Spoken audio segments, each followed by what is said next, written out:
The man was hunting in the forest when he unexpectedly saw a disheveled wild woman bathing in the river. Just as his heart began to race with excitement, the wild woman suddenly grabbed a live fish, bit into it and devoured it ravenously. However, instead of being frightened by this scene, the man felt a strong desire to conquer this fierce wild woman. Silently, he followed her and soon discovered her cave dwelling. To avoid being detected, the man carefully hid himself and waited until the wild woman left to search for food. Seizing the opportunity, he swiftly cast a fishing net and captured her, bringing her home. Curious, he touched the layers of grime on her body, only to be hit with a pungent odor. Despite her ragged appearance, her features still captivated him. He then gathered his family to admire the day's catch. The man declared that within 3 days, he would tame the wild woman like a domesticated pet.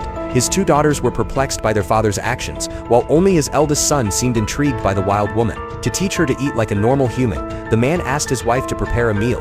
However, being accustomed to raw food, the wild woman violently knocked the cooked food to the ground. With no other options, the family decided to leave her alone for the time being. The man planned to wait 2 days to subdue her wild instincts. Little did he know, this decision would bring disastrous consequences to his family, because the wild woman was in fact a wolf girl raised by wild wolves. The next morning, the family arrived at the wild woman's dwelling with buckets of water, intending to give her a proper bath. The man put on gloves and began scrubbing the grime off her body. However, after a while, he realized that the dirt was incredibly difficult to remove. Determined to clean her thoroughly, he came up with a bold idea. He took her outside and grabbed a water hose.